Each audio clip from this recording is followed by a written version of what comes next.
कैसे हैं आप लोग। मैं दुर्गेश जायसवाल, हमारे यूट्यूब चैनल इलर्निंग विद दुर्गेश में आपका स्वागत है। चलिए शुरू करते हैं। अब पठन पाठन आगे जहाँ तक हम लोगों ने पढ़ा था, भूगोल के 25 महत्वपूर्ण प्रश्नों को पढ़ लिया था। आज हम लोग को उसके आगे पढ़ना है। शुरू करते हैं आज की क्लास आपके साथ। तो कॉपी कलम लेकर बैठ जाइए, क्योंकि हम साथ में जो की पॉइंट भी रहेगा वो भी लिखवाते चलेंगे, ताकि आप लोग बेहतर कर सकें। ठीक है, तो जैसे आप लोग जुड़िएगा अपने सभी साथियों को शेयर कर दीजिएगा। थोड़ी सी दिक्कत है, 1 मिनट रुकिए, हम सब सही कर दे रहे हैं ताकि क्लासेज आपकी प्रॉपर रूप में स्टार्ट हो जाए। ठीक है, चलिए आपके सामने प्रश्न है, प्रश्न नंबर 26 से। तो यहाँ से पहला प्रश्न आपके सामने है कि अपनति एंटीक्लाइन तथा अभिनति सिक्लाइन साधारणतः कहाँ पाए जाते हैं। तो बताइए ये कहाँ पाए जाते हैं। जल्दी से आप लोग जुड़िएगा, अपने सभी साथियों को शेयर कर दीजिएगा। शेयर करना ना भूलिएगा, और बाकी कोई काम भूल जाइएगा लेकिन शेयर करना ना भूलिएगा। ठीक, बताइए। तो ये प्रश्न है आपके सामने अपनति। अगर इसके बारे में हम थोड़ा सा व्याख्या करें,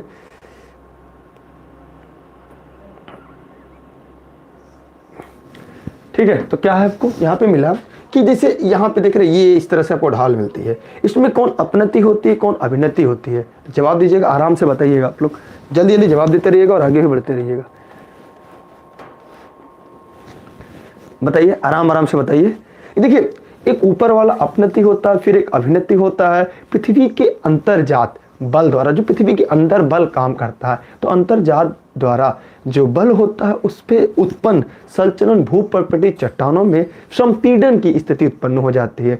चट्टानों में लहरनुमा, जैसा मैंने बताया, लहरनुमा मोड़ पड़ जाते हैं। इस तरह मोड़ों को हम वलन कहते हैं। ऊपर उठे भाग को अपनति कहते हैं। ये देखते हैं, हम इसको डिफाइन करते हैं। आपको ध्यान से समझिएगा। देखिए, ये हमारी पृथ्वी हो गई, ये हमारी क्या हो गई, पृथ्वी हो गई। पृथ्वी के अंदर हमेशा एक आंतरिक बल काम करता रहता है। तो पृथ्वी के अंदर जब आंतरिक बल के कारण, जैसे ये हमारी पृथ्वी है या ये हमारी पृथ्वी की ऊपर की क्रस्ट है, इसमें जब कोई बल अंतर्जात बलों के कारण जब ये उत्पन्न होता है तो क्या होता है, इसमें वलन या भ्रंशन होता है। तो एक ही दिशा की तरफ होता है तो वलन हो जाता है। ये जो भूपर्वती होती है ये वलित हो जाती है। कैसी वलन होता है, इसमें वलित हो जाती है। माने दोनों तरफ से, जैसे ये बुक है, इस बुक को लेकर हम अगर दबाव बनाएंगे तो क्या होगा, इस तरह से ऊपर उठेगा या तो नीचे जाएगा। ध्यान देखिएगा, जब दबाव बनेगा तो क्या होगा, इस तरह से ऊपर उठेगा। तो हमने ये देखा कि जो चट्टान होती है उस चट्टानों में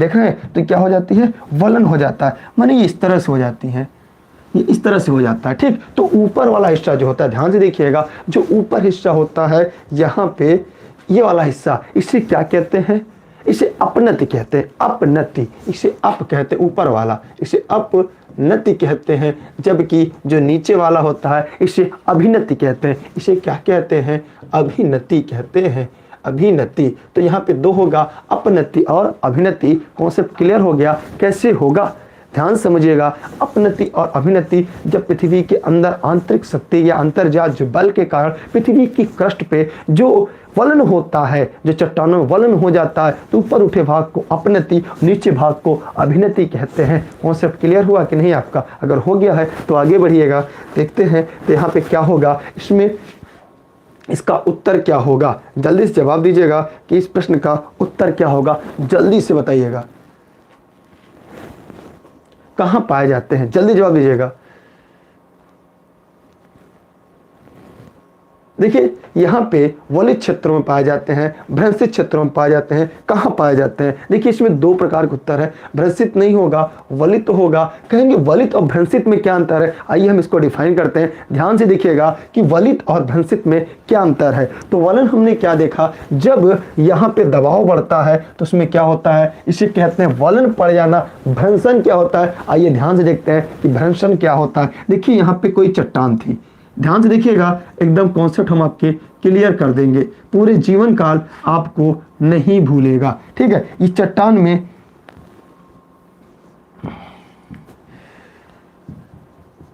ध्यान से देखिएगा, आज हम आपके कॉन्सेप्ट को पूरा क्लियर कर देंगे कि वलन क्या होता है, भ्रंशन क्या होता है। आप हमेशा पूरे जीवन काल के लिए जान जाएंगे।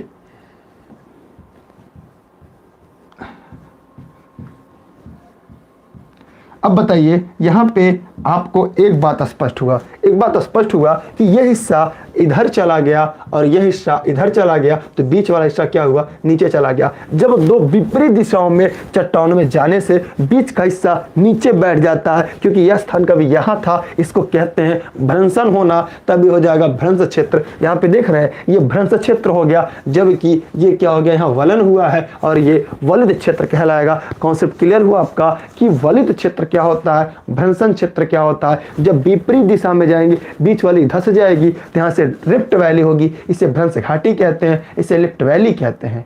ठीक, और ये विकल्प 2 में भ्रंश होगा और ए होगा, इस प्रकार इसका उत्तर होगा ए, इसका राइट आंसर होगा। कॉन्सेप्ट क्लियर हुआ आपका? अगर हो गया हो अपने सभी साथियों को शेयर भी कर दीजिएगा ताकि सभी लोगों के पास ये पहुंच जाए। तो आप लोग सभी को शेयर कर दीजिएगा, जरूर शेयर कर दीजिएगा। यहां से कॉन्सेप्ट क्लियर हुआ? ठीक है, आगे बढ़े। चलिए अगले प्रश्न की तरफ हम बढ़ते हैं, क्योंकि हमारा उद्देश्य है आपको परिणाम बेहतर परिवर्तित करना। अगला प्रश्न है, आपके कृषियों में सैकड़ों वर्षों से कृषि कार्य बिना अधिक खाद दिए हुए चलता रहता है। बताइए इसमें कौन सी ऐसी मिट्टी है जो करोड़ों वर्षों तक, सैकड़ों वर्षों तक बिना खाद दिए चलती रहती है? जल्दी जल्दी जवाब दीजिएगा, वो कौन सी मिट्टी है? काली कछारी जलोढ़ लेटराइट मिट्टी, लाल लेटराइट मिट्टी, काली कछारी जलोढ़ मिट्टी, लेटराइट और काली मिट्टियाँ कौन सी होगी? जल्दी जवाब दीजिएगा, अपने सभी साथियों को शेयर करिएगा। कि जैसा कि आपने भी देखा कि इस बार भी शायद नोटिफिकेशन नहीं मिला, तो मेरा दुर्भाग्य है कि नोटिफिकेशन ज़्यादातर केसों में नहीं मिलता। तो बताइए जल्दी से इसका जवाब क्या होगा? ये समय नहीं गंवाना है, लिख लीजिएगा कलम कॉपी पे कि काली और कछारी जलोढ़ मिट्टियों में सैकड़ों वर्षों से कृषि कार्य बिना अधिक खाद दिए हुए चलता रहता है, क्योंकि यह मिट्टी ह्यूमस से युक्त होती है। इसलिए इसका विकल्प क्या होगा? तीसरा होगा। क्यों? क्योंकि इस मिट्टी में ह्यूमस अधिक मात्रा में पाए जाते हैं, इस वजह से ये सैकड़ों वर्षों तक बिना खाद बिना उर्वरक के उपजाऊ बनी रहती है। इसका विकल्प क्या होगा? सी। आप इसको लिखते चलिएगा, नोट डाउन करिएगा, आपकी परीक्षा के समय बहुत काम आएंगे। ठीक है, अगले प्रश्न की तरफ हम आगे बढ़ते हैं। अगला प्रश्न आपके तरफ है, क्या है कि निम्नलिखित में से कौन सा कायांतरित सेल है? कल हमने बताया था, समझाया था। कायांतरित सेल का मतलब है कि निम्नलिखित में से कौन सा मेटामॉर्फिक रॉक्स है। तो बताइए कि निम्नलिखित में से कौन सा मेटामॉर्फिक रॉक्स है? आराम से जवाब दीजिएगा, ठीक है, आराम से, जल्दी जवाब दीजिएगा।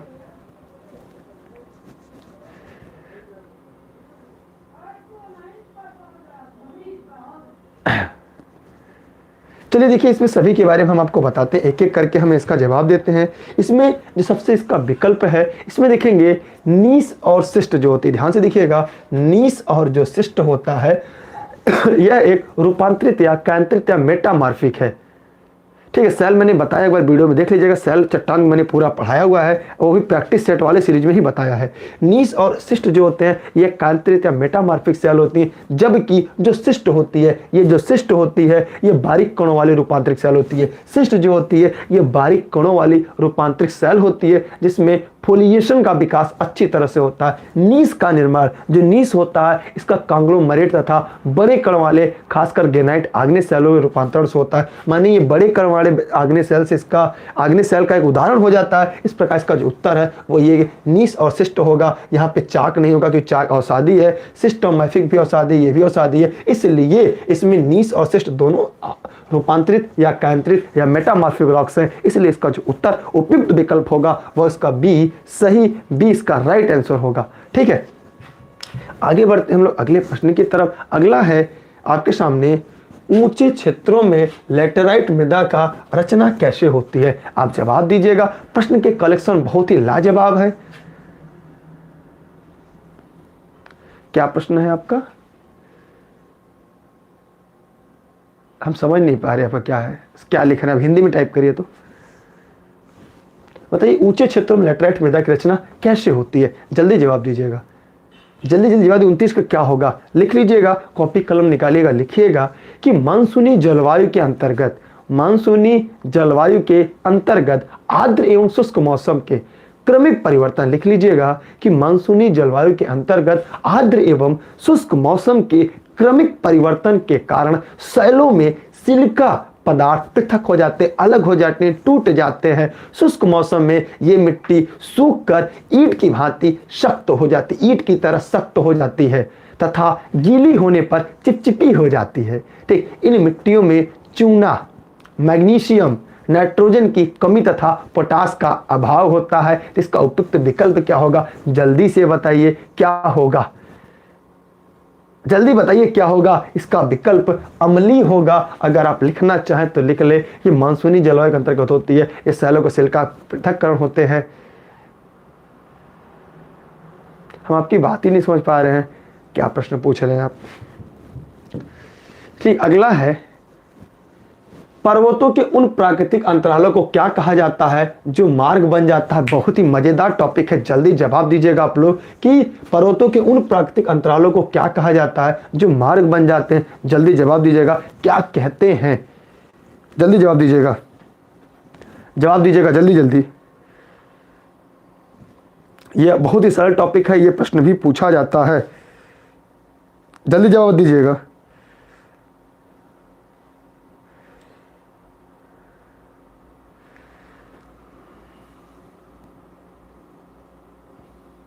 जल्दी बताइएगा।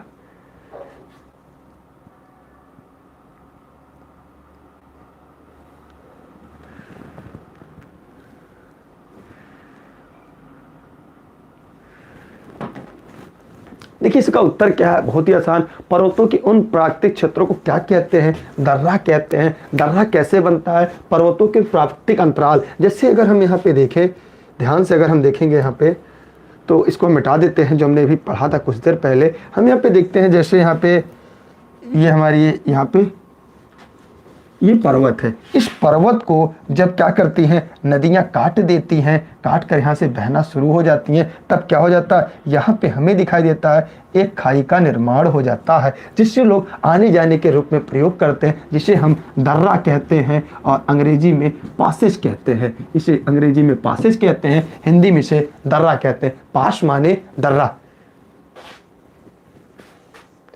ठीक, यहाँ पे क्या होगा, पास माने दर्रा होगा। जब दो पर्वतों को काटकर नदियां बहती हैं, उन नदियों के सूख जाने के बाद उसे आने जाने के रूप में कार्य करते हैं, उसे हम दर्रा या पासेज कहते हैं। इसका जो उत्तर होगा वो क्या होगा, दर्रा होगा, जिसे अंग्रेजी में पासेज कहते हैं। तो ये क्या होगा, ये प्राकृतिक अंतरालों को जोड़ा जाता है जो मार्ग बन जाते हैं, इन्हें दर्रा कहते हैं। जैसे तालघाट, भोरघाट, पालघाट, ये क्या है, ये दर्रे हैं। अब जवाब दीजिएगा, थालघाट, पालघाट, भोरघाट ये कहाँ है? आप कमेंट बॉक्स में दीजिएगा। ठीक है, मेहनत से पढ़िए, यही आपकी अंतिम और आखिरी लड़ाइयों में काम आएगा। ठीक, आखिर हम आपको सामने व्याख्या कर रहे हैं, हमने भी तो पढ़ा होगा, हमने भी कितनी रातें कुर्बान की होगी, तब जाके हम इस योग्य बन पाए हैं कि आपको हम व्याख्यात्मक हल दे पाते हैं। अन्यथा आप बहुत सारे चैनलों को देखेंगे, वो खाली उत्तर बताते हैं और आगे बढ़ते हैं, शकल भी नहीं दिखाते। सिपरटेट के लिए मैंने वीडियो बनाई, इसके पहले देख लीजिएगा। टेलीग्राम ज्वाइन करेगा क्योंकि इसकी सारी चीज़ें टेलीग्राम पे मिलेगी। टेलीग्राम में इंस्टॉल करिएगा, सर्च करेगा दुर्गेश सर बिना स्पेस दिए। ठीक है, जुड़िएगा ई-लर्निंग विद दुर्गेश साथ। जलहुल मृदा सामान्यता कैसी होती है? जल्दी जवाब दीजिएगा कि जलहुल मृदा कैसी होती है, एकदम बढ़िया से जवाब दीजिएगा। जी आरती सिंह जी गलत बताएं, थालघाट, पालघाट, भोरघाट जम्मू कश्मीर में नहीं है, गलत जवाब।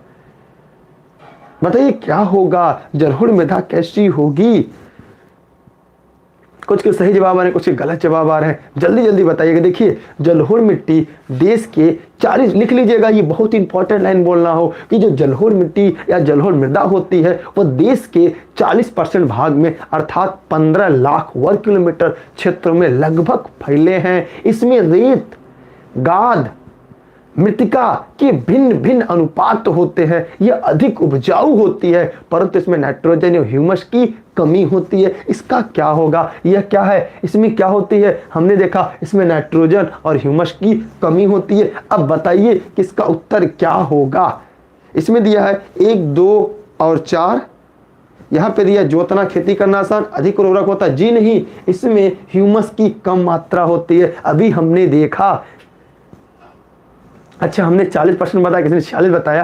थोड़ा बहुत अगर डेटा आंकड़ा इधर हो जाता है तो थोड़ा सा मान लिया करिए, थोड़ा बहुत गलतियां हमसे भी हो सकती हैं। ठीक, तो आगे बढ़े अगले प्रश्न की तरफ। कोई दिक्कत, कोई समस्या? अच्छा यार, इसमें भी और आगे है क्या? 1 मिनट रुक जाते हैं, इस प्रश्न को हम और छोटा करते हैं। इसमें अभी अच्छा हाँ विकल्प यहाँ दिया, सॉरी विकल्प यहाँ पे दिया है। ओहो, यहाँ पे विकल्प दिया, हम लोगों ने भूल गए। इसमें क्या क्या होती है ध्यान दीजिएगा। इसमें ह्यूमस कम होती है, फिर अत्यधिक उर्वरक होती है, और क्या होता है इसमें जोतना और खेती की आसान होती है। हाँ ये तीनों सही है, माने ये सही हुआ। चलिए ये भी सही है, ये भी सही, ये भी सही है। इसका मतलब हाँ जी जी हाँ, इसमें हाँ दूसरा तीसरा चौथा दोनों होगा, पहला नहीं होगा क्योंकि हमने ये पढ़ा इसमें नाइट्रोजन ह्यूमस की कमी होती है, इसमें रेत गाद मृत्तिका भी पाए जाते हैं, ये बहुत उपजाऊ होती है, इसलिए खेती करना आसान होता है, अधिक उर्वरक होती है, ह्यूमस की कमी होती है, नाइट्रोजन कमी होती है, लेकिन यहाँ प्रचुर मात्रा लिया, इसलिए 2 3 4 सही है इसका। इसलिए इसका विकल्प जो है वो दूसरा क्या होगा, राइट आंसर दूसरा सही होगा। जैसे जुड़िएगा वह क्या करेगा, इसे शेयर कर दीजिएगा। पाल घाट, अच्छा अब खोजते रहिए कहाँ पे है, मैंने सवाल दे दिया ताकि आप लोग बातें ना करने पाए। हाँ अगला प्रश्न आपके सामने आता है। अगला प्रश्न है ह्यूमस, ह्यूमस में किसका एक प्रकार है, ह्यूमस किसका एक प्रकार है, जवाब दीजिएगा, बताइए बताइए ह्यूमस किसका एक प्रकार है, जल्दी से जवाब दीजिएगा, सभी को शेयर करिएगा, बताइए। चट्टानों पर दिखने वाली फॉसिल्स, मृदा में क्षयमान जो है, मृदा में प्रयुक्त उर्वरक, पादपों में पाई जाने वाली विशेष वृद्धि, क्या होगा इसका उत्तर, जल्दी से जवाब दीजिएगा। भैया शेयर कर दीजिए, लाइक नहीं करते आपके पैसे कटेंगे, अपने सभी साथियों को शेयर कर दीजिए। सुपर टेट के लिए मैंने इसके पहले एक वीडियो बनाई, बुक का नाम बताया, वहां देख लीजिएगा। ये भी मैंने एक पिछले वीडियो में बताया, देख लीजिएगा, जस्ट पहले मैं बताया था। ठीक, आप लोग शेयर कर, कमेंट बता देंगे आप लोग जो कोई प्रश्न पूछा करे। यहाँ पे हमने देखा 32 क्या होगा, देखिए इसमें ध्यान से सुन लीजिएगा, लिख लीजिएगा। मृदा में क्षयमान जो जीवाणु एवं विषाणु होते हैं उन्हीं को ह्यूमस कहते हैं। जो डिकम्पोज होने के बाद जो जीवाणु विषाणु होते हैं उन्हीं को हम ह्यूमस कहते हैं। ये मिट्टी का उपजाऊपन बढ़ा देते हैं। जीवाणुओं में शुष्क एवं जीवाणु जो होते हैं सूक्ष्म होते हैं, छोटे होते हैं, जीवों का मुद्रा में एक अनुकूलन स्तर पाया जाना चाहिए, उन्हीं को हम ह्यूमस कहते हैं। तो क्या होगा, क्षयमान जो डिकम्पोजिट जो जैव होते हैं उन्हीं को हम क्या कहते हैं, ह्यूमस कहते हैं। ये क्या कहते हैं, उसी को हम ह्यूमस कहते हैं। ठीक, हम बातें लास्ट में करेंगे, पढ़ाते समय कुछ भी नहीं करते, आप लोग को ही पता होगा। ठीक, तो आगे बढ़ते हैं हम लोग अगले प्रश्न की तरफ। अगला प्रश्न है हमारा, जब ग्रेनाइट की चट्टानों का कायंत्रण होता है तो किसमें परिवर्तित होता है। मजेदार प्रश्न, मैंने परसों वाली कल वाली क्लास में बताया था, ये दोनों में काम करेगी, दोनों में। जल्दी जल्दी बताइए, मैं बातें बाद में करूंगा, प्रश्न पूछेंगे मैं जवाब दूंगा, लेकिन पहले पढ़ सकते लेंगे, ये पढ़ा हुआ समय बहुत ही बहुमूल्य होता है। ये बताइए, जब ग्रेनाइट की चट्टानों का कायंत्रण होता है तो किसमें परिवर्तित होता है। लिख लीजिएगा कि जब ग्रेनाइट चट्टानों का कायंत्रित होता है, तो अभी कुछ देर पहले प्रश्न आया था, मैंने बताया था, वो नीस में परिवर्तित होता है। किसमें, वह नीस में कन्वर्ट होता है। ग्रेनाइट की रचना मुख्यतः क्वार्टजाइट आर्थोक्लास नामक खनिज से होती है। किसमें, क्वार्टजाइट और आर्थोक्लास नामक खनिज से ग्रेनाइट की रचना होती है। ग्रेनाइट का मेटामॉर्फिक रॉक्स जो होता है, जो रूपांतरित या कांतरित शैल होता है, उसे हम नीश कहते हैं। क्या कहते हैं, नीश कहते हैं। ठीक, क्या कहते हैं, नीश कहते हैं। अरे संगमरमर भैया, संगमरमर तो चूना पत्थर से बनता है, चूना पत्थर का। ये ग्रेनाइट पूछा है, ग्रेनाइट ध्यान दीजिएगा, जो संगमरमर बता रहे हैं वो चूना पत्थर लाइमस्टोन का से होता है, और ये ग्रेनाइट से नीश बनता है। ठीक है, आप लोग शेयर कर दीजिए, ऑनलाइन क्लास जुड़ सकते हैं। ठीक है, चलिए आगे बढ़ते हैं हम लोग। आप लोग बात मत करिए, खाली मन से पढ़िए, मन से पढ़िए। यहां पे बताइए, ऊपरी मृदा की अधिकतर मात्रा बनाई गई है, किसकी बनी है, जवाब दीजिएगा। ये भी मैंने पढ़ाया है। ऊपरी मृदा, ध्यान से देखिएगा, ऊपरी मृदा कहा है, पूरी पृथ्वी की बात नहीं, ऊपरी मृदा की बात कर रहा है। तो ऊपरी मृदा की अधिकतर मात्रा किसकी बनाई गई है, जल्दी से जवाब दीजिएगा। किसकी, ऊपरी परत की बात कर रही है। ध्यान से देखिएगा, अवसादी शैल द्वारा धरातल पर लगभग 75% क्षेत्रफल पर अवसादी शैल का बना है। किसका, अवसादी शैल का बना है। जबकि ये पृथ्वी की पहली चट्टान है, ये पूरी पृथ्वी की बात कर रहा है, लेकिन ये ऊपरी मृदा की बात कर रहा है। क्यों, क्योंकि ध्यान से देखिएगा, मृदा कहते किसे हैं? मृदा कहते किसे हैं? चट्टानों के चूर्ण को जो भूपर्पटी पे पाए जाते हैं उन्हीं को मृदा या मिट्टी कहते हैं। और मृदा का जो चूर्ण कैसे होगा? जब आग्नेय शैलों को तोड़ेंगे तभी तो भूपर्पटी भुरभुरी होगी। इस प्रकार इसका उत्तर अवसादी होगा, आग्नेय नहीं होगा। ध्यान से समझा करिए, प्रश्न को पढ़ना सीखिए, समझना सीखिए, तब हल करना सीखिए। ठीक है, आगे बढ़े। यहां तक कोई दिक्कत, कोई समस्या? भैया वीडियो को बेहतर लगे तो शेयर जरूर करिएगा। ठीक है, लाइक करेंगे तो आपके पैसे साथ कट जाए, ऐसा हमें भी लगता है, आप लोग यही सोचते होंगे। ठीक, अगला क्या है? मृदा में मौजूद कार्बनिक पदार्थ को सामूहिक रूप से क्या कहा जाता है? जल्दी बताइएगा, सामूहिक रूप से क्या कहा जाता है? जल्दी से जवाब दीजिएगा, ज्यादा टाइम नहीं लेंगे। अभी कुछ देर पहले हमने इस प्रश्न की व्याख्या की था, क्योंकि मैं आपको पहले बताया ये प्रश्न आपकी परीक्षा के लिए रामबाण होंगे, क्योंकि मैं डिफाइन पूरी तरह से करता हूं। जवाब दीजिएगा, मृदा में मौजूद कार्बनिक पदार्थ के सामूहिक रूप को क्या कहते हैं? हाइड्रोकार्बन, राख मिट्टी, खाद मिट्टी, कोलाइड, क्या कहेंगे भैया? खाद मिट्टी कहेंगे। इसी को ह्यूमस ने कहते हैं, इसी को ह्यूमस कहते हैं। ह्यूमस क्या है? यही नहीं ह्यूमस है आपका, ह्यूमस होता है, इसी को ह्यूमस कहते हैं। इसका उत्तर क्या होगा? तीसरा होगा, मृदा में विद्यमान जो कार्बनिक पदार्थ को सामूहिक रूप से ह्यूमस या खाद मिट्टी कहा जाता है। जस्ट ऊपर अभी हम लोगों ने पढ़ा था इस टॉपिक को, आप पढ़िए, ध्यान से समझिए, मनन करिए उसको। केवल मैं विकल्प उत्तर नहीं बताता, इसका ये रट कर नहीं, हम लोग डिफाइन करते हैं, हम लोग पढ़ेंगे मेहनत से। हमको रिजल्ट देना है, आपको परिणाम देना है। ठीक है, आगे बढ़ते हैं हम लोग अगले प्रश्न की तरफ। अगला है, भूकंप का संबंध सामान्यतः किससे होता है? पर्वत संधि से, फॉल्ट से, परत से, परतदार चट्टान से। बताइए, यह भी मैंने प्रत्यक्ष अप्रत्यक्ष रूप से समझाया है। जरूरी नहीं प्रश्न में जैसा पढ़ा वैसा भी आए, थोड़ा सा परिवर्तन भी आ सकता है, जैसा आपके सामने है। जवाब दीजिए, क्या होगा? भूकंप का संबंध किससे होता है? पर्वत जहां जुड़ते हैं, बताइए, जहां जुड़ेंगे, या परत से, या फाल्ट से, या परतदार चट्टान से? जवाब दीजिए, जल्दी से सुनिएगा, लिखिए, लिख लीजिएगा कि भूकंप भूतल की आंतरिक शक्तियों में से एक है, जिसके फलस्वरूप पृथ्वी का जो कांपना होता है, कंपन होता है, उसे हम भूकंप कहते हैं। भूकंप एक प्राकृतिक घटना होती है जो भूपटल पर हलचल पैदा कर देती है। इन हलचलों के कारण पृथ्वी अनायास कांप जाती है, जिसे हम भूकंप कहते हैं। जब चट्टानों में तनाव मूलक राशि शक्तियां कार्य करती हैं तो भूपटल में दरार हो जाती है, जिससे फलस्वरूप अचानक परिवर्तन के कारण पृथ्वी में कंपन पैदा होती है, जो भूपटल को सिकुड़ने एवं संकुचित से भी भूकंप आता है। इसलिए इसका जो उपयुक्त उत्तर होगा वह फाल्ट होगा। क्या होगा? फाल्ट होगा। माने यदि पृथ्वी के अंदर से कोई शक्ति काम करे, या तो एक दूसरे से दूर खिसकेंगे, खिंचाव होगा, तनाव होगा, मुड़ाव होगा, तो कंपन होगा, उससे हम भूकंप कहेंगे। परत नहीं होगा, परतदार चट्टान नहीं होगा, पर्वत संधि नहीं होगा, क्या होगा? फाल्ट होगा। क्या होगा? फाल्ट होगा। समझते रहिएगा, ठीक है। कॉन्सेप्ट क्लियर करते चलिएगा, कॉन्सेप्ट आपका क्लियर होना जरूरी है, ठीक है। आगे बढ़ते हैं अगले प्रश्न के लिए। अगला है, ईंटों के निर्माण के लिए निम्नलिखित में से कौन सी मिट्टी का प्रयोग किया था? बताइए। ये बहुत ही साधारण प्रश्न है कि ईंटों के निर्माण के लिए निम्नलिखित में से किस मिट्टी का प्रयोग करते हैं? जवाब दीजिएगा, हम जानते हैं आप इसका उत्तर जरूर देंगे। बताइए, किस ईंटों का प्रयोग करते हैं? बताइए, बताइए जी।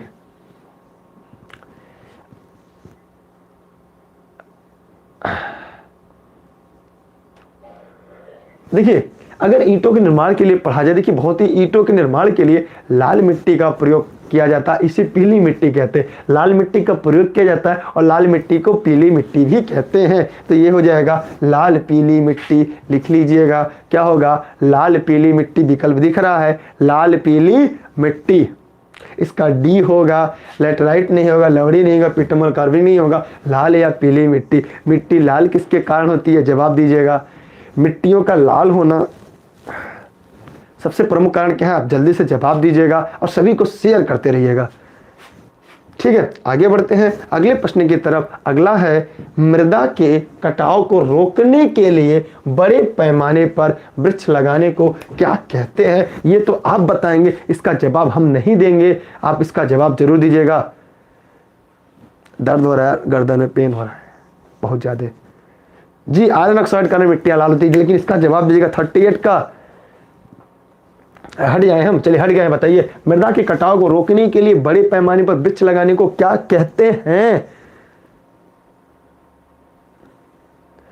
बताइए क्या कहते हैं? आश्रय पट्टी, समोच्च जुताई, पट्टी फसल उगाना, वनीकरण, क्या होगा? बताइए, एकदम सरल सवाल है। देखिए ध्यान सुनिएगा, वृक्षहीन क्षेत्रों में वृक्षारोपण करने की प्रक्रिया, जहां पर वृक्ष नहीं है, माने वृक्षहीन क्षेत्रों में वृक्षारोपण करने की जो प्रक्रिया के को वनीकरण कहते हैं। क्या कहते हैं? वनीकरण कहते हैं। और वनीकरण से विभिन्न उद्देश्य होते हैं, जैसे लकड़ियों की प्राप्ति, मृदा संरक्षण, बाढ़ नियंत्रण, पर्यावरण संरक्षण इत्यादि इसके कारण हो सकते हैं। इसलिए इसका उत्तर डी 4 या वनीकरण होगा। समझ में आया? आया तो लिखते चलिए और पढ़ते चलिए और ईश्वर करे आप सफल भी होते चलिए। अगले प्रश्न की तरफ बढ़ते हैं। अगला प्रश्न आपके सामने है, निच्छालन और ऑक्सीकरण द्वारा निर्मित मृदा कौन सी होती है? जल्दी जवाब दीजिएगा कि निच्छालन और ऑक्सीकरण द्वारा निर्मित मृदा कौन सी होती है? बताइए, जल्दी जल्दी जवाब दीजिएगा एकदम। आप लोग शेयर कर दीजिए यार, कम से कम सभी लोगों के पास पहुंच जाए। हाल चाल हम लोग लास्ट में लेंगे, पहले पढ़ लेते हैं, ठीक है? पहले कुछ करते हैं, उस योग्य होते हैं। बताइए, निच्छालन ऑक्सीकरण द्वारा मृदा कहां से होती है? एकदम लेटराइट मृदा का निर्माण निच्छालन तथा ऑक्सीकरण से होता है। किसकी? लेटराइट मृदा का निर्माण निच्छालन और ऑक्सीकरण से होता है। इसके निर्माण ऐसे भागों में होता है जहां पे शुष्क एवं नमी युक्त मौसम बारी बारी से होते हैं। यह लेटेराइट चट्टानों की टूट फूट से बनी होती है। गहरी लेटेराइट मिट्टी में लौह ऑक्साइड और पोटास की मात्रा अधिक होती है। इसका विकल्प क्या होगा? यह हम लोगों ने पढ़ा था कल के सेट का पहला प्रश्न, याद है? मखरेला या लेटेराइट मिट्टी, इसे मखरेला के नाम से भी जानते हैं। ठीक, इसका विकल्प क्या होगा? दूसरा होगा। ठीक, कोई दिक्कत, कोई समस्या नहीं ना? चलिए ठीक है, आगे बढ़ते हैं। हम जौनपुर से हैं, जौनपुर में भी हमारी क्लासेस चलती हैं। अगला प्रश्न आपके सामने है, बलुई पत्थर किसमें रूपांतरित होता है? बलुआ पत्थर भी से कहते हैं। अच्छा, ऑनलाइन क्लास के लिए आप 6306344367 पे कर सकते हैं। ऑनलाइन क्लास भी उपलब्ध है, नोट्स भी उपलब्ध है, 60 नोट्स आपको उपलब्ध है जो आपके घर तक पहुंचाया जाएगा। ठीक है, और ऑनलाइन क्लास भी उपलब्ध है, offline class, TET, CTET, super TET.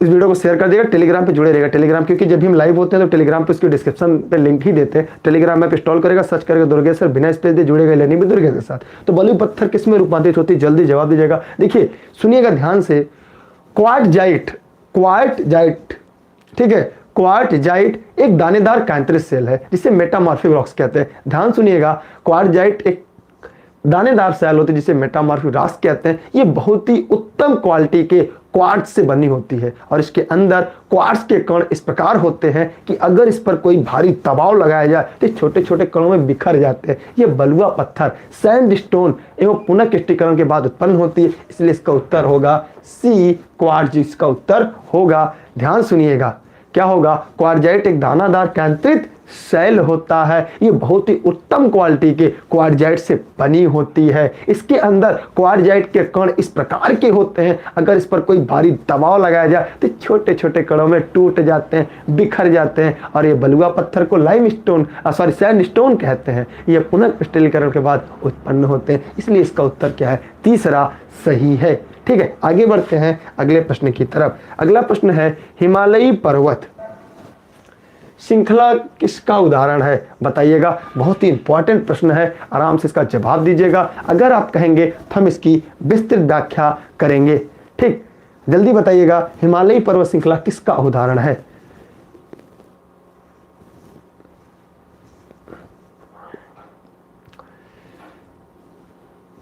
जल्दी बताइएगा।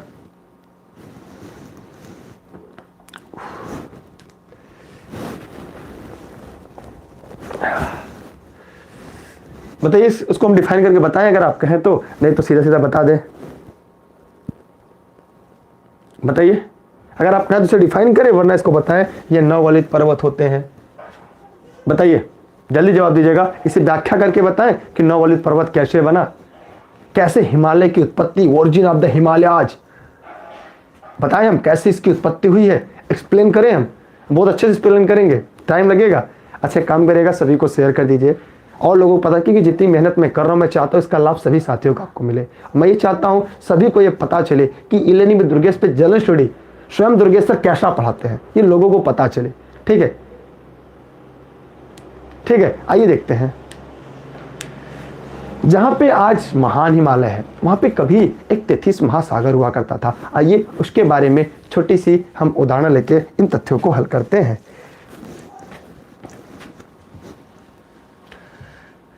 मन से पढ़ेंगे ना आप लोग।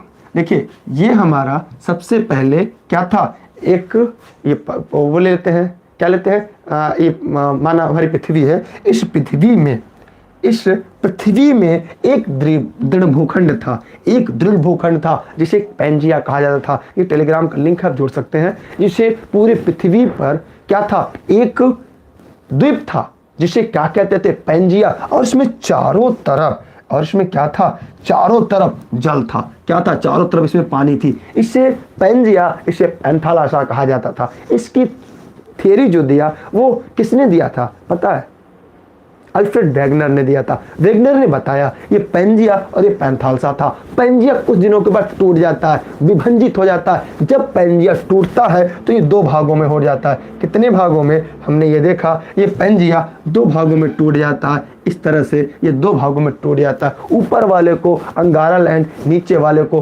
गोंडवाना लैंड कहते हैं। अंगारा लैंड और गोंडवाना लैंड में टूट जाता है। और हमने ये देखा कि बीच में यहाँ पे क्या होता है, यहाँ पे एक सागर बन जाता है, पानी आ जाता है जिसे तेथिस महासागर कहते हैं। अंगारा लैंड, गोंडवाना लैंड, तेथिस महासागर, और बीच में ये पैंथालासा था। पैंथालासा ही बचा हुआ शेष बाद में जाकर क्या बनता है, प्रशांत महासागर, पैसिफिक ओशियन बनता है। फिर हमें देखते हैं इसके टुकड़े के बाद तीन बड़े महाद्वीप बने, यूरेशिया, यूरोप और एशिया बना। फिर अमेरिका महाद्वीप, उत्तरी अमेरिका महाद्वीप बना। फिर हमने इससे देखा, इससे दक्षिण अमेरिका महाद्वीप, और फिर नीचे गया अंटार्कटिका महाद्वीप, ऑस्ट्रेलिया महाद्वीप, अफ्रीका महाद्वीप, और भारतीय प्रायद्वीप भी गोंडवाना लैंड का हिस्सा है। फिर हम ये देखते हैं कि गोंडवाना लैंड और अंगारा लैंड की जो नदियां थी वो तेथिस महासागर में गिरने लगी। जब तेथिस महासागर में गिरने लगी तो जब नदियां सागर में गिरती हैं तो अपने साथ मलबा लेकर जाती हैं। जैसे किसी का गदही मर जाए, किसी का गधा मर जाए तो नदी में फेंकते हैं, नदी जहां अपने जल को गिराएगी वहां गिराएगी।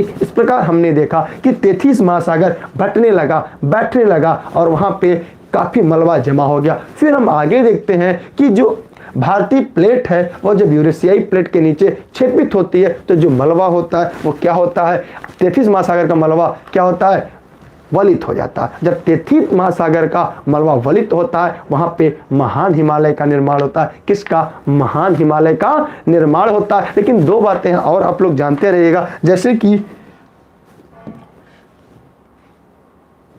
जैसे हम छोटा सा आपको डायग्राम क्रिएट करके बता देंगे, ध्यान से सुनिएगा।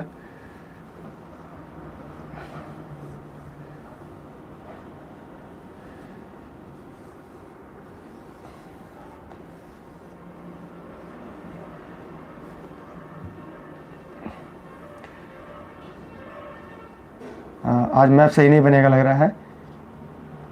माना ये भारत है, ठीक है, माना ये भारत है। इस भारत में एक बात हम आपको बता दें पहले कि यहाँ पे जो महान हिमालय था, इस हिमालय के बनने के पूर्व पहले यहाँ पे क्या था, एक पर्वत था, एक हिमालय और था, इसे ट्रांस हिमालय या पार का हिमालय कहते हैं। फिर हमने ये देखा कि जब तेथिस महासागर में दबाव पड़ता है, अंगारा लैंड, गोंडवाना लैंड का जो मलबा है वो पूरी तरह से वलित होता है। वलित होने के बाद दुनिया का सबसे बड़ा पर्वत श्रृंखला बनता है जिसे हम हिमालय पर्वत कहते हैं। यह एक नववलित पर्वत है। कैसा है नववलित पर्वत? अब कहेंगे सर ये कैसे पता कि ये उसका मलबा है? क्योंकि आज भी जब इस हिमालय पर्वत पर को भी खुदाई होती है तो वहाँ पे आज भी वहाँ पे मछली मछलियों के कंकाल मिलते हैं। अब बताइए पर्वतों पे मछलियों के कंकाल कहाँ से आएंगे? इसका मतलब इसका मलबा वलित हुआ था। एक छोटा सा प्रश्न हम आपसे और पूछेंगे। वो प्रश्न हम यह पूछेंगे कि आप हमें ये बताइए कि क्या 33 महासागर आज भी बचा हुआ है? क्या उसका कहीं प्रत्यक्ष उदाहरण मिलता है? जवाब दीजिएगा जल्दी से। क्या जिस 33 महासागर की हम यहाँ बात कर रहे हैं, क्या वह 33 महासागर आज भी हमारी पृथ्वी विद्यमान है? जी हाँ, विद्यमान है। कहाँ है बताइएगा। अब मैं आपको बता रहा हूँ। क्या आपने कभी अफ्रीका महाद्वीप देखा है? जी, अफ्रीका महाद्वीप यहाँ पे है। यहाँ ऊपर यूरोप महाद्वीप, अफ्रीका और यूरोप महाद्वीप के बीच में एक सागर है जिसे हम भूमध्य सागर कहते हैं। तो भूमध्य सागर जो है वो 33 महासागर इसका बचा हुआ ही हिस्सा है। आज भी वो पूरी तरह से अवसाद से भरा हुआ है। अब बताएं, हम एक प्रश्न हम और आपसे पूछेंगे। दुनिया की सबसे बड़ी नदी कौन सी है? नील नदी कहां से निकलती है? अफ्रीका के विक्टोरिया जलप्रपात के पास से निकलती है। कहां गिरती है? तो वहीं जाकर गिरती है। इस 33 महासागर के बचे हुए अवशेष में कहां है? वह भूमध्य सागर के रूप में वहीं पे जाकर यह मिलता है। इस प्रकार हमने देखा क्या कि भूमध्य सागर जो है वह 33 महासागर का बचा हुआ मलबा है। एक प्रश्न हम आपसे और पूछेंगे। एक वनस्पति पूछी जाती है कि सबसे रसदार, रसदार का मतलब समझ रहे हैं, कहां पे सबसे ज्यादा पाए जाते हैं? जैसे संतरा, मौसमी, अंगूर। तो सबसे एक भूमध्य, जो भूमध्य सागर है उसमें चारों तरफ जो वन पाए जाते हैं उन्हें भूमध्य सागरीय वन कहते हैं। दुनिया के सबसे ज्यादा रसदार फल वहीं पाए जाते हैं। यहां से 3 प्रश्न आपके मैंने बड़े प्रश्न तैयार करा दिए। ठीक, कॉन्सेप्ट क्लियर? कहां है ये? अफ्रीका में। और कहां? अफ्रीका और यूरोप के बीचों बीच का जो सागर है उसे ही कहते हैं। एक बात हम और आपको बता दें, यही सागर से अगर आप कहें कि हमारे यहाँ ठंडियों में वर्षा क्यों होती है, तो उसी भूमध्य सागर की देन है। अगर आप कहें तो हम आपको समझा दें। अगर आप तैयार हो तब, अगर आप तैयार हो तो मैं वो भी बता दूं कि भारत में ठंडी में वर्षा होती है, भूमध्य सागर की देन है। आप कहेंगे सर ठंडी में वर्षा इंडिया में होती है, भूमध्य सागर की देन कैसे हुई? आज हम आपको समझा देंगे और आप पूरे जीवन काल नहीं भूलेंगे। बता दें, यहां से 5 प्रश्न आपके बनेंगे।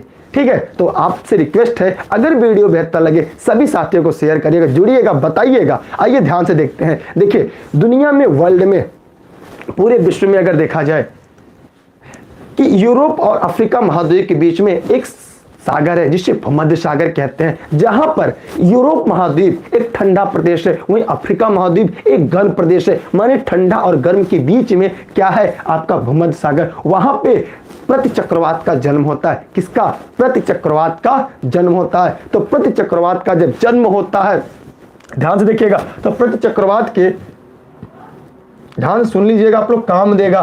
प्रति चक्रवात के जन्म होने के बाद वो क्या करते हैं? भारत में उस समय लो प्रेशर बनता है। लो प्रेशर बनने के नाते वह किसकी तरफ? वह पूर्व की तरफ। क्या होता है? भूमध्य सागर से जो प्रतिचक्रवात का जन्म होता है वो पूर्व की तरफ चलता है। जब पूर्व की तरफ आता है उसमें बहुत सारा जलवाष्प होता है। ध्यान से सुनिएगा, वह जलवाष्प लेकर जब भारत पहुंचती है, जब जलवाष्प लेकर कौन? वह प्रतिचक्रवात भारत पहुंचती है, तो यहाँ पे है पामीर की पठार, जिसे दुनिया की छत कहते हैं। ध्यान सुनिएगा, यहाँ पे है पामीर की पठार, पामीर की गाढ़, जिसे दुनिया की छत कहते हैं। तिब्बत का पठार है, यहाँ पे वह टकराती है। टकराने के बाद 2 भागों में टूट जाती है। एक उत्तर की तरफ चली जाती है, एक दक्षिण की तरफ आती है। ध्यान से सुनिएगा, जब दक्षिण की तरफ जाती है तो यहाँ पे दक्षिण में क्या है? इंडिया है। क्या है? इंडिया। इंडिया में भी क्या है? यहाँ पे दुनिया का सबसे बड़ा पर्वत है, महान हिमालय। तो महान हिमालय के वह घाटियों में घुस जाती है। जब घुसती है तो 3 बातें हैं। पहली बात,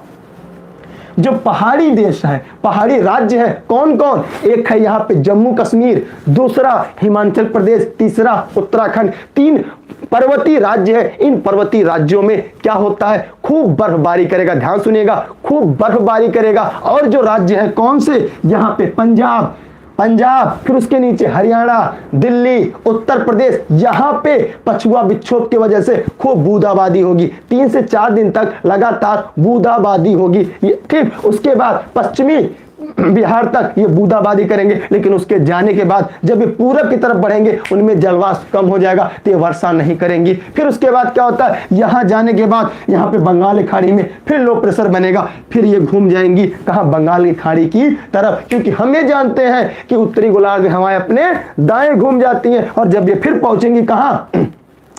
बंगाली खाड़ी में, फिर इनमें जलवाष्प भर जाएगा, फिर ये जलवाष्प लेकर कहाँ जाएंगी, यहाँ पे एक राज्य है जिसका नाम है तमिलनाडु। फिर ये तमिलनाडु में क्या करेंगी, वर्षा करेंगी। पहला प्रश्न कि तमिलनाडु में वर्षा कैसी होती है, लौटते मानसून से। इसे हम लौटता मानसून या पछुआ विक्षोभ कहते हैं, जिसकी वजह से पूर्वोत्तर भारत में बूंदाबांदी होती है और पर्वतीय भारत में हिमपात पड़ता है। जब हिमपात पड़ता है तो पूरे उत्तर भारत में शीतलहरी का आगाज होता है। यह जो ठंडी में होता है इसे ठंडी में होने वाले वर्षा कहते हैं। ये सबसे ज्यादा सक्रिय जो होते हैं वो 15 जनवरी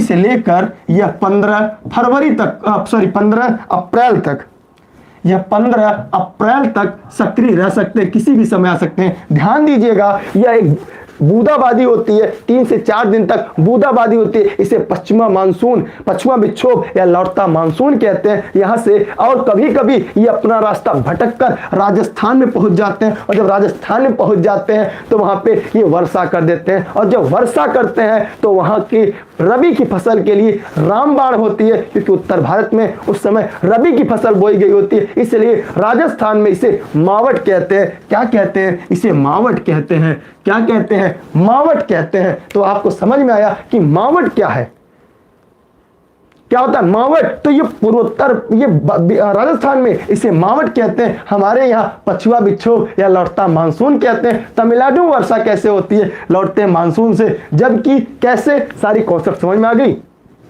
क्यों यह पश्चिम बिहार तक वर्षा करती है, उसके बाद सूख जाती है, फिर यहाँ जलवाष्प, फिर वर्षा। यही है हमारा लौटता मानसून, जिसका जन्म भूमध्य सागर के पार्श्व चक्रवात से होता है। ठीक, यहां तक कोई दिक्कत। अब भारत में किस फसल के उत्तरदायी से रबी की फसल गई होती है। अब मैं पूछूं कि पछुआ विक्षोभ से या पछुआ जो विक्षोभ होता है, ये इसे क्या फायदा होता है, क्योंकि उस समय उत्तर भारत में गेहूं की खेती होती है, इसलिए गेहूं की फसल के लिए सबसे ज्यादा महत्वपूर्ण होती है। उससे भी बड़ा प्रश्न आपका एक और बनेगा कि ये पूर्वोत्तर भारत में किन क्षेत्रों में हिमपात, तो हिमपात क्यों करती है, क्योंकि उनकी ऊंचाई ज्यादा होती है। हम ये जानते हैं कि क्षोभ मंडल में जो जो ऊपर जाएंगे तापमान कम होगा। ये पर्वतीय क्षेत्र पहले से ऊंचे हैं, तो यहाँ पे हिमपात 3 राज्यों में कौन कौन, जम्मू कश्मीर, फिर उसके बाद उत्तराखंड, हिमाचल प्रदेश में हिमपात, और बाकी राज्यों में वर्षा कहां तक, केवल पश्चिमी बिहार तक। जो जो पूरब तक बढ़ेगी वर्षा की मात्रा कम, केवल बूंदाबांदी ही होगी। कॉन्सेप्ट क्लियर हो गया, तो आगे बढ़े। कॉन्सेप्ट क्लियर, आगे बढ़े। कोई दिक्कत, कोई समस्या,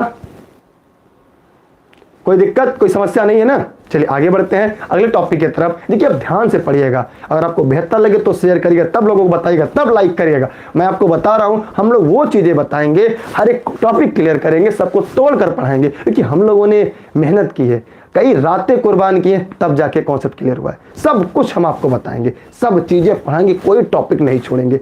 नोट्स, क्लास, ऑनलाइन सब मिलेगा। पहले पढ़ तो लीजिए आप लोग, आगे बढ़ते हैं।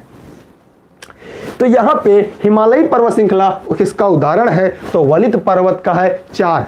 क्योंकि हमें विकल्प सॉल्व नहीं करना है, आपको अंतिम रूप से अध्यापक और अधिकारी बनना है। ठीक है, इसका विकल्प क्या होगा, चौथा सही है। आगे बढ़े। अगला है, किसी चट्टान को स्वस्थान पर तोड़ देना क्या कहलाता है। जल्दी जवाब दीजिएगा, किसी स्थान को अपने स्थान पर ही तोड़ना क्या कहलाता है।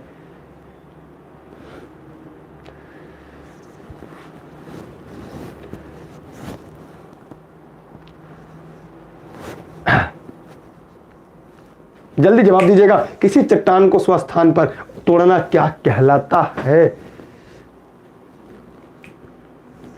ध्यान सुनिएगा, किसी भी चट्टान का अपने स्थान पर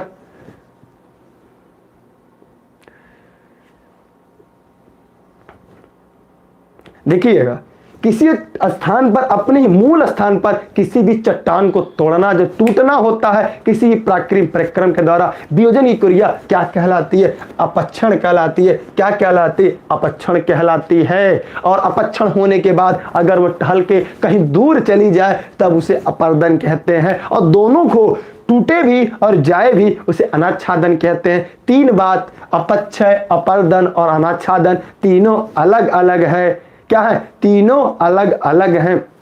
अपने स्थान पर टूटना फूटना, अपचय परिवहन होकर कहीं जाना, अपर्दन दोनों प्रक्रिया साथ हो। ठीक है, दोनों प्रक्रिया साथ हो उसे अनच्छादन कहते हैं। राघवेंद्र जी क्या कह रहे हैं आप? अरे नहीं राघवेंद्र जी, आपका भड़कपन है। ठीक है, तो हमने क्या कहा, उसे अनाच्छादन कहते हैं, अपर्दन अपचय और अनाच्छादन। आगे बढ़े अगले प्रश्न की तरफ। चलिए अगले प्रश्न की तरफ है, निम्न में से कौन सा एक वितलीय आग्नेय शैल का उदाहरण है? बताइए, कई बार हमने ये बता दिया। तो यहाँ पे एक बात है, यहाँ पे वह वितलीय पूछा है, बेसाल्ट स्लेट डोलोमाइट को छोड़ दे। यहाँ पे जो ग्रेनाइट होता है एक अवितलीय ग्रेनाइट जो होता है वितलीय आग्नेय शैल का उदाहरण है। इसमें कुछ बताना नहीं है। नहीं बेसाल्ट नहीं जी, बेसाल्ट नहीं। ठीक है, ग्रेनाइट होगा। ठीक, आगे बढ़ते हैं अगले प्रश्न की तरफ। अगला प्रश्न आपका क्या है, ज्वालामुखी के कप आकार के मुख को क्या कहते हैं? अरे जवाब दीजिएगा, मैं समझ सकता हूं कि आप इसका जवाब जरूर देंगे क्योंकि मैंने ये पढ़ाया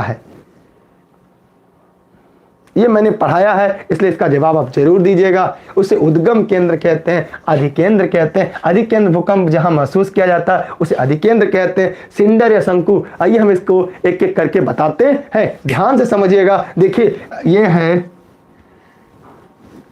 ठीक, यहां से क्या होगी, जहां से लावा निकलता गर्भ से उसे मैग्मा कहते हैं। ये ऊपर आ रहा है, इसे क्या कहते हैं, इसे ज्वालामुखी नली कहते हैं। जहां से निकलता है उसे क्रेटर या वीवर कहते हैं। यही पूछा है, मुख आकार जो होता है जहां से लावा का उद्गम होता है, और जो ये है इसे सिलेंडर या शंकु कहते हैं। और उद्गम केंद्र क्या होता है, जहां पे लावा निकलता है उसे उद्गम केंद्र कहते हैं। और एक बचा अधिकेंद्र। अधिकेंद्र क्या होता है ये भी जान लेते हैं। देखिएगा, जब यहां पे किसी भी क्षेत्र पे सबसे पहले जहां से भूकंप निकलता है उसे फोकस कहते हैं, भूकंप मूल कहते हैं। लेकिन सबसे पहले जाके लंबवत रूप में जहां भूकंप सबसे पहले महसूस किया जाता है उसे अधिकेंद्र या इपाई सेंटर कहते हैं। इसलिए इसका इपाई सेंटर मतलब जहां पे भूकंप सबसे पहले पहुंचता है अपने मूल स्थान के लंबवत, उसे अधिकेंद्र कहते हैं। सिलेंडर शंकु इसे कहते हैं, माने जो ये कीपाकार बनता है उसे क्या कहते हैं, सिलेंडर या शंकु कहते हैं। क्रेटर क्या होता है, जहां से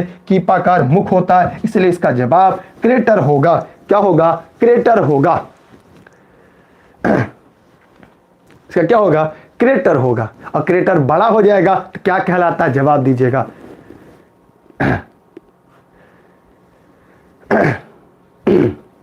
ठीक है, क्रेटर अगर अब बड़ा हो जाएगा तो क्या कहलाएगा, जवाब दीजिएगा। मैंने पढ़ाया है आप लोग को। अगला है, अगले टॉपिक पे चलते हैं। ज्वालामुखी क्रेटर जमीन में गोलाकार गड्ढा होता है, किसी ज्वालामुखी फटने को बम बन जाता है। हाँ,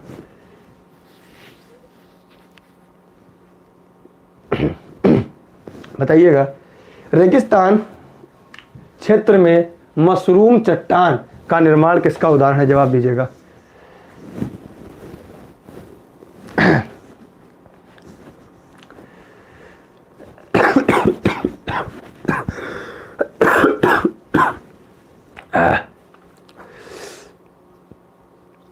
जवाब दीजिएगा।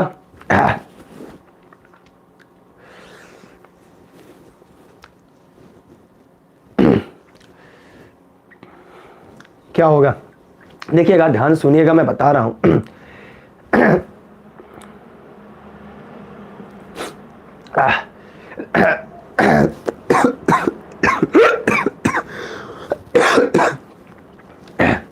देखिए, रेगिस्तान में मशरूम चट्टान, रेगिस्तान में मशरूम चट्टान का निर्माण, रेगिस्तान में मशरूम चट्टान का निर्माण वायु के अपघर्षण प्रक्रिया द्वारा किया जाता है। किसके, वायु के अपघर्षण प्रक्रिया द्वारा किया जाता है। किसके द्वारा, वायु के अपघर्षण प्रक्रिया द्वारा। अगर साधारण रूप से देखा जाए तो बालू धरातल से अधिक ऊंचाई तक नहीं उठ पाती। अगर जब हवा चलती है तो जो बालू के कण है वो ज्यादा ऊंचाई तक हवा नहीं ले सकती, वो कम ऊंचाई तक रहती है, इसलिए उसे ज्यादा उठा नहीं पाती। इस कारण वायु अपर्दन की क्रिया क्षेत्र की ऊंचाई उसकी अनुपात में सीमित रह जाती है। फलस्वरूप जो बधुआ रेगिस्तानी प्रदेश में पहाड़ियों और चट्टानों के निचले भाग को अपघर्षित होकर पतले संकीर्ण हो जाते हैं, किंतु ऊपर की धड़ अप्रभावित छोड़ जाती है। इस प्रकार अधोरदन या अंडर कटिंग से कुकुरमुत्ता आदि सदृश कुछ विलक्षण आकृतियां बन जाती हैं। अर्थात एक बात सोचिएगा, जैसे यहाँ पे पत्थर गिरे हुए हैं, जब रेत के कण चलते हैं तो नीचे जो होते हैं कण ठोस होते हैं, इनको काट देते हैं तो देखने में ऐसे ऐसे लगते हैं, जो कुकुरमुत्ता आदि जैसे लगते हैं, उन्हीं को मशरूम चट्टान कहते हैं, जो अपघर्षण के बाद होती है। इसलिए इसका उत्तर सी होता है। पानी भी नीचे है, मैं कैसे जाऊँगा, लाइव क्लास छोड़कर जाऊँगा, आप लोग भाग जाएंगे, तो पानी यहाँ नहीं है, ये क्लास छोड़कर जानी पड़ेगी घर में, तब मिल पाएगा। यहाँ पानी नहीं है ना। तो क्लास 5 क्वेश्चन और बचा है, तो आपके कैरियर से बढ़कर कुछ नहीं है, मैं आपका टाइम बर्बाद नहीं करूँगा। अगले प्रश्न की तरफ बढ़ते हैं हम लोग। यहाँ पे है कि किस हिमालयी चोटी को सागर माथा भी कहते हैं, बताइएगा। तो ये आप जानते हैं, इसमें कोई विशेष बातें नहीं बताने लायक। देखिए, सागर माथा किसे कहते हैं? देखिए, जो महान हिमालय है उसे नेपाल में हम सागर माथा के नाम से जानते हैं। किस नाम से? सागर माथा के नाम से जाना जाता है। किस नाम से? तो आप लोग को भी पता होगा किस नाम से जाना जाता है, ठीक है।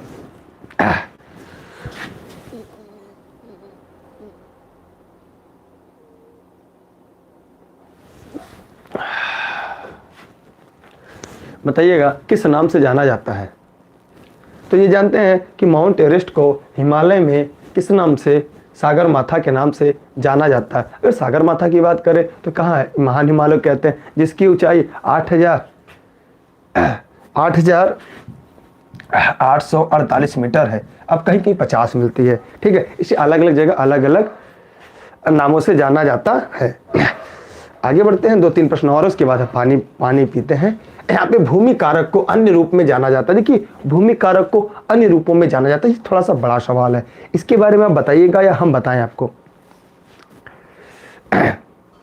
देखिए, अगर हम देखें, जो इंडिफिक होती है, इंडिफिक जो होता है, इसे मृदा संबंधित तत्व है। मृदा द्वारा इंडिफिक विशेषताओं की पहचान की जा सकती है, जिसमें ड्राइंग टेक्सचर होता है या रासायनिक गुणधर्म जैसे पीएच मान शामिल होता है। रेडविक की पहचान जीओ जैसे पादप समुदाय, जहां मृदा के साथ अपने संबंधों को विशेष रूप से उल्लेख करता है, कि विशेषता हो सकती है, इसलिए इसका मृदी कारक होगा। क्या होगा? भूमि कारक को अन्य रूप से जाना जाता है मृदी कारक के रूप में, इसलिए इसका उत्तर क्या होगा? ए इसका राइट आंसर होगा। अगले प्रश्न की तरफ हम आगे बढ़ते हैं। अगला प्रश्न देखिए क्या है। देखिए, थोड़ा सा ये विवादित प्रश्न है, इसलिए ऑब्सीडियन या एंडेसाइट, गैब्रो और पिरामिड क्या है? तो यहाँ पे आप जानने योग्य है कि आग्नेय चट्टानों का निर्माण लावा के जमने से होता है। आग्नेय चट्टानों को 2 भागों में विभाजित कर सकते हैं, एक तो जो क्रस्ट के ऊपर बनती है, दूसरी क्रस्ट के नीचे। वे आग्नेय चट्टान जो पृथ्वी की सतह के नीचे पाई जाती है, जहां प्रवेश करना संभव नहीं है, उन्हें गैब्रो चट्टान, ग्रेनाइट, पेलोडाइट्स, पेग्माइट चट्टानें कहते हैं। लेकिन जो चट्टानें भूगर्भ तोड़कर ज्वालामुखी के बाद बनती हैं, उन्हें एंडेसाइट, बसाल्ट, ऑब्सीडियन और पुमाइनस, राउलाइट, स्कोरिया चट्टानों पृथ्वी की सतह उसके ऊपर ठोस बन जाती है। इस प्रकार अगर इसका उत्तर देखा जाए तो यहाँ पे आग्नेय सेल नहीं दिया है, यहाँ अंतर्वेदी है और बहिर्वेदी, ये दोनों सेल हैं। माने जब नीचे से उत्तप्त मैग्मा क्रस्ट की तरफ ऊपर बढ़ता है, अगर कहीं ऊपर ठंडा न होकर अंदर ही ठंडा होकर चट्टान बनता है, उसे हम अंतर्वेदी चट्टान कहते हैं। लेकिन जब क्रस्ट को तोड़कर बाहर जमता है, उसे बहिर्वेदी कहते हैं। अर्थात यहाँ पे दूसरा और चौथा दोनों सही है, क्योंकि इसमें दोनों के उदाहरण मिलते हैं। इसलिए इसमें अगर आग्नेय सेल दिया होता वो सही था, अगर आग्नेय सेल नहीं दिया है तो अगले सेल अंतर्वेदी और बहिर्वेदी दोनों होंगे। इस प्रकार इसका जो विकल्प होगा वह दूसरा और चौथा दोनों सही होगा, ठीक है। क्या होगा? या अर्थात में यह एक विवादित प्रश्नों में से एक है, या तो आग्नेय सेल होगा, अगर आग्नेय नहीं है तो अंतर्वेदी और बाह्यवेदी दोनों होगा, ठीक है, दोनों होगा। इसका एक विकल्प कोई सही नहीं होगा, गलत है ये जी। प्राइमरी में विज्ञान वालों को भी इतिहास भूगोल पढ़ना पड़ेगा। आगे बढ़ते हैं। अगला है प्रश्न आपके सामने, निम्नलिखित में से कौन सी चट्टान असादी चट्टान होती है? अब बताइए कौन सी चट्टान असादी शैल होती है? अगर आप लिखना चाहें तो लिख भी लें।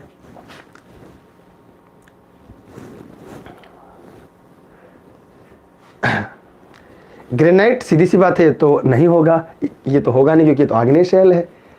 बेसाल्ट ये भी आग्नेय शैल है। चारकोकाइट या आर्कोज,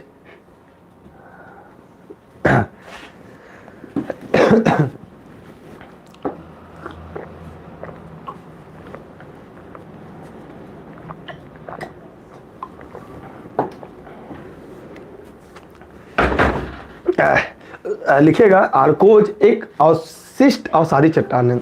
आर्कोज क्या है? एक अपशिष्ट अवसादी चट्टान है। यह बलुआ पत्थर का है, फेल्सपार में पाया जाता है। ठीक है, यह गुलाबी या भूरा होता है, फेल्सपार के रंग पर निर्भर करता है। तो क्या होगा? आर्कोज एक अवसादी शैल है। कैसा है? एक अवसादी शैल है। ठीक है, कैसा शैल है? एक अवसादी शैल है। इसका विकल्प चौथा सही होगा। अगले प्रश्न की तरफ बढ़ते हैं। अच्छा, ये खत्म, 79 प्रश्न है, कोई बात नहीं। ठीक है, तो यहाँ पे 4 प्रश्न थे आपके, खत्म हो गए। जी जी ब्रजेश मिश्रा जी, आपका मोस्ट वेलकम, मेरे साथ काम कर सकते हैं। और आपको अगर ऑनलाइन क्लास ज्वाइन करना है तो उसके लिए आप 6306344367 पे व्हाट्सएप कर सकते हैं। टेलीग्राम ऐप इंस्टॉल करेगा, सर्च करेगा दुर्गेश सर बिना स्पेस दिए, जुड़िएगा इलेनी विद दुर्गेश साथ। ठीक है, और एक प्रश्न है कि तिब्बत का पठार किस देश में पाया जाता है? तो यह है एक देश में कोई नहीं पाया जाता। तो आप बताइएगा तिब्बत का पठार किन किन देशों में पाया जाता है, किन देशों में इसका विस्तार है। यूपी टेट के सुपर टेट के नोट्स 1 फरवरी से मिलेंगे। अभी थोड़ा लिखे जा रहा है, उसमें थोड़ी संशोधन करना है। जी जी, हमारा नंबर चाहिए तो हमारा नंबर ले लीजिएगा, कॉल मत करिएगा, मैसेज करिएगा 9506701777। अगर कोई बहुत ज़रूरी होगा तब आप हमें मैसेज करिएगा, अन्यथा ना करिएगा। कॉल करने से बचिएगा, ये कॉल हम नहीं उठा पाएंगे। एक ही आदमी क्या क्या काम कर पाएगा। ठीक है, और कोई समस्या आपकी हो तो आप हमसे प्रश्न पूछेंगे, हम आपके जवाब देंगे। बेहतर लगेगा वीडियो को शेयर करिए। कल की शेड्यूल जो है वो टेलीग्राम पे मिल जाएगी, कब कौन कौन सी क्लास चलेगी। टेलीग्राम ऐप इंस्टॉल करेगा, सर्च करेगा दुर्गेश सर बिना स्पेस दिए, जुड़िएगा इलेनी विद दुर्गेश। फेसबुक पेज इलेनी विद दुर्गेश है, उसे भी ज्वाइन करिएगा। सभी साथियों को इन्वाइट भी करिएगा। मैथ कल से पढ़ाएंगे, कल के टाइमिंग फिक्स रहेगी मैथ पढ़ाने की। कल हम आपको गणित भी पढ़ाएंगे। और प्रपूछ लिए किसी ने पूछा हिमालय के 4 भाग कौन कौन से? हिमालय के 4 भाग अगर लिखना चाहें तो चारों भाग लिख लीजिएगा। पहला जो है वो क्या है? पहला जिसे हम कहते हैं पार का हिमालय, ट्रांस हिमालय। दूसरा महान हिमालय या हिमाद्री श्रेणी। तीसरा लघु हिमालय, मध्य हिमालय। चौथा शिवालिक श्रेणी। तो 4 प्रकार के हिमालय हैं। हिमालय 4 प्रकार के हो गए। करंट कल या परसों में स्टार्ट कर देंगे, हर हाल में स्टार्ट कर देंगे। आप प्रश्न पूछिए, आप प्रश्न पूछ सकते हैं। नेपाल, इंडिया, चाइना, कुछ लोगों ने बताया तिब्बत का पठार नेपाल, इंडिया, चाइना। जवाब देते रहिए। हिमालय 4 भाग होते हैं। पहला ट्रांस हिमालय या पार का हिमालय, जो हिमालय बनने के पूर्व बनकर तैयार था। ठीक है, दूसरा अगर आता है तो महान हिमालय, हिमाद्री श्रेणी के नाम से जानते हैं। तीसरी लघु हिमालय, मध्य हिमालय। चौथा शिवालिक श्रेणी। जी, हमें आप बहुत अच्छा लग रहा है कि आप लोग हमें पढ़ रहे हैं, हमसे जान रहे हैं, ये मुझे खुशी होती है। मैं भी एक अभ्यर्थी हूँ आप ही की तरह, जैसे आप वैसे मैं, कोई विशेष अंतर नहीं है। कोई पूछ रहा है भारत की सबसे ऊंची चोटी, किसी ने पूछा भारत की सबसे ऊंची चोटी। यहाँ पे 2 प्रश्न बनेगा, एक भारतीय सीमा के अंदर, एक भारत में। अगर भारत में पूछ दिया है तो हो जाएगा K2 गार्डविन आस्टीन 8611 मीटर। जबकि भारतीय सीमा के अंदर देखा जाए तो कंचनजंगा 8598 मीटर, जो कि आपके सिक्किम में, सिक्किम भारतीय सीमा क्षेत्र के अंदर है। जबकि K2 है वो POK, पाक ऑक्युपाइड कश्मीर में, जिस पर भारत का कब्जा नहीं है। तो प्रश्न क्या है वो हमसे पूछिए, हम दोनों उत्तर जानते हैं। आप जो उत्तर जानना चाहें वो है, दोनों को हमने बता दिया। लेकिन अगर प्रश्न आएगा कि भारत की सबसे ऊंची चोटी क्या है, तब K2 गार्डविन आस्टीन लगाएंगे 8611 मीटर। और कोई प्रश्न अपना पूछें। आप लास्ट में प्रश्न पूछेंगे, हमसे बात करेंगे, बात भी करेंगे, कोई दिक्कत नहीं है। सीटेट की बैच 21 तारीख से स्टार्ट हो जाएगी। अब बताइए, सुपर टेट क्लास चल रही है, अगर आप जुड़ना चाहें मोस्ट वेलकम है।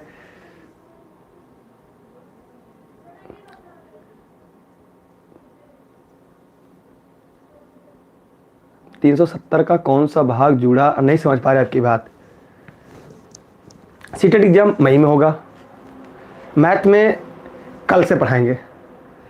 अच्छा, कुछ लोग कहते हैं सर आप कई सब्जेक्ट क्यों पढ़ा लेते हैं? तो आपको जानकर हैरानी होगी, सफलता के लिए कोई एक सब्जेक्ट कोई सफल नहीं होगा। आप भी अगर क्या एक सब्जेक्ट पढ़कर सफल हो जाएंगे? जी नहीं, ये पूरी तरह से गलत है। आपको भी हमारी तरह स्पेशलिस्ट नहीं लेकिन जर्नलिस्ट बनना पड़ेगा। सभी सब्जेक्टों पे आपको अपना क्या रखना होगा, अपना कमांड रखना होगा, तब जाके सफलता आपके चरण शीश नवाएगी। केवल एक विषय पढ़कर कोई ज्ञानी ज्ञाता नहीं हो सकता।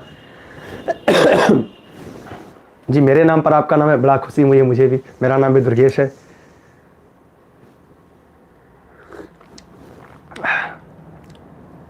ऑनलाइन की क्लास की फीस मात्र 3500 रुपये है, जुड़िएगा आप लोग, ठीक है। Thank you. सुपर डेट की नहीं मिले, एक दो आज से कल सुबह से सब कुछ मेंटेन हो जाएगा। मैथ का टाइम कल हम टेलीग्राम पे डाल देंगे। टेलीग्राम ऐप इंस्टॉल करेगा, सर्च करेगा दुर्गेश सर, बिना स्पेस दिए जुड़ेगा एलएनई भी दुर्गेश के साथ। कोई कह रहा है महाभारत श्रेणी कहाँ है, तो सुन लीजिएगा। आपके बीच से एक प्रश्न आया है कि महाभारत श्रेणी कहाँ है, तो महाभारत श्रेणी लघु हिमालय जब नेपाल में पहुंचती है उसे महाभारत श्रेणी के नाम से जाना जाता है। नागाटीपा, धौलाधर और महाभारत श्रेणी। तो आपका जवाब मिल गया, महाभारत श्रेणी लघु हिमालय को नेपाल में महाभारत के नाम से जानते हैं।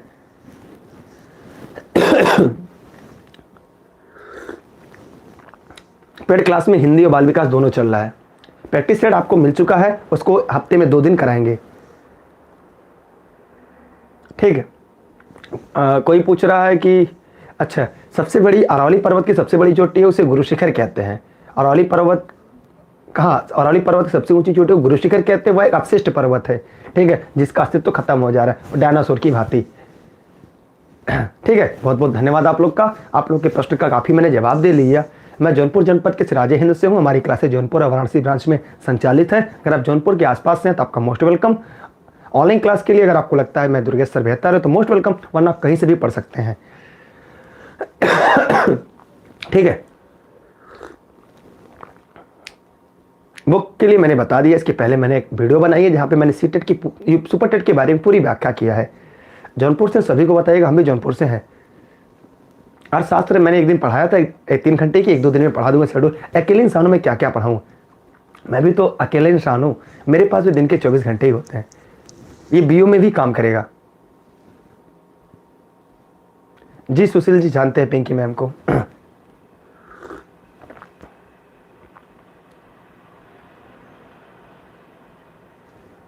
ब्लैक पर्वत क्या होता है, देखिए इसको हम बता देंगे ब्लैक पर्वत क्या होता है। अब एक ही दिन कैसे सब सीख लेंगे, अभी जब क्लास हम लोग शुरू करें सारी बातों को हम बताएंगे, ठीक है। आप लोग इस वीडियो को शेयर कर दिएगा अपने सभी साथियों के साथ। सीटेट के लिए बुक्स एनसीईआरटी है, उसके बाद हमारे नोट्स हैं, और बाकी मैं प्रेफर नहीं करता।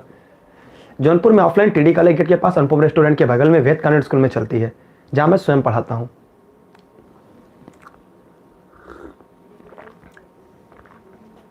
ब्लैक पर्वत ही बता दे जी, सब बता देंगे कि एक ही दिन आप क्या क्या चीज़ सीखेंगे। ब्लैक पर्वत कहाँ है, कैसे बनता है ब्लैक पर्वत, ठीक है। सुपर टेट एग्जाम कब होगा, अभी मई जून में होगा, अभी संभावना कम है। चलिए चलते हैं हम लोग। पेड क्लास स्टार्ट है, अगर आप जुड़ना चाहते हैं आपका मोस्ट वेलकम। जहाँ पे सामान्य अध्ययन हम स्वयं पढ़ाएंगे। सामान्य अध्ययन कैसा पढ़ाएंगे ये मैं नहीं कह सकता, वो आप पढ़कर खुद आभास लगा सकते हैं कि सामान्य अध्ययन हम कैसा पढ़ाएंगे। और हर सभी परीक्षाओं की ज्ञान सामान्य अध्ययन ही है, ठीक है। बेस्ट ऑफ लक, जय हिंद, जय भारत। चलिए बहुत बहुत धन्यवाद।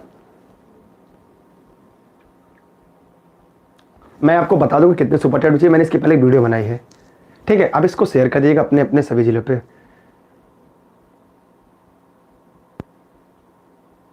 ठीक है। Best of luck. आपने पूछा क्या, मैं किताबें पूछा, किताब के लिए मैं वीडियो बना के रखा हूँ, वहाँ पूरा देख लीजिएगा, पूरी बात स्पष्ट किया हूँ, ठीक है। चलिए अब मैं दोबारा नहीं पढ़ा पाऊंगा क्योंकि हिम्मत नहीं पड़ रही है, और ना मैं संविधान नहीं पढ़ाता। जी जी बहुत बहुत धन्यवाद, अच्छा लगा।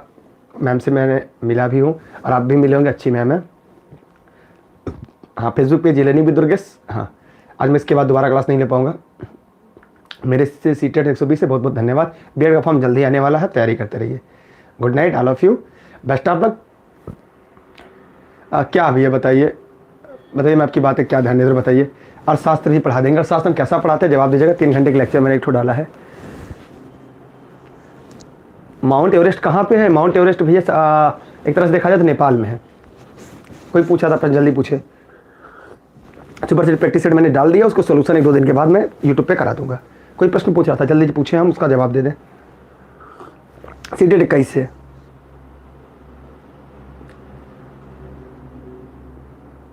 जी जरूर आएंगे। कृष्णा दुबे जी कौन सी नगरी बताया आपने? हाँ जी बढ़ सकता है जी। मैं शिवानी मौर्य, मैंने इसकी पहले एक वीडियो बनाया, उसको देख लीजिएगा। ठीक है, नंबर 2 से 3 नंबर बढ़ने की गुंजाइश लग रही है। ठीक है। प्रायद्वीपीय भारत में नदियों में पानी कहाँ से आता है? इसमें 2 प्रकार के प्रश्न बनेंगे। पहला, सदा नीरा को छोड़ दिया जाए, कावेरी नदी को छोड़ दिया जाए, तो बाकी अन्य नदियों को जो है उनके बारे में पूछ रहे हैं। ठीक है। उसमें सदा नीरा जो है वहाँ पे पानी कहाँ से आता है, कई सवाल इसमें है, क्योंकि आप जब प्रश्न पूछते हैं उसका कोई एक जवाब नहीं होता। सर सुपर टेट का 3500 रुपये कंप्लीट कोर्स का है। चलिए चलते हैं, बातें बहुत ज़्यादा हो गई हैं। ठीक है जी। वाराणसी से, जी वाराणसी में हमारी ब्रांच चल रही है। हाँ अर्थशास्त्र में जल्दी शुरू करूँगा, कल परसों फिर आगे पढ़ाऊँगा अर्थशास्त्र। जी जनरल स्टडी में कोई दिक्कत नहीं होगी, मेरी इस बात की गारंटी है। जनरल स्टडी में कोई दिक्कत ही नहीं आने दूंगा मैं आपके लिए। चलिए आपका मोस्ट वेलकम है। जौनपुर आई क्लास चल रही, कल आई सुबह, मिलते हैं हम आपसे जौनपुर टीडी कॉलेज गेट के पास, अनुपम रेस्टोरेंट के बगल में। मिलना चाहते हैं, मोस्ट वेलकम। आइए, हम आपके साथ हैं यार, हम भी आपकी तरह हैं, मिल सकते हैं, आप जुड़ सकते हैं। हाँ स्टार्ट है सर, क्लासेज स्टार्ट हैं, आप लोग लेट हैं। ठीक है चलते हैं, बातें बहुत ज़्यादा होंगी, शेयर कर दीजिएगा। बाद में कोई वीडियो देखेगा तो गालियाँ देगा हमको।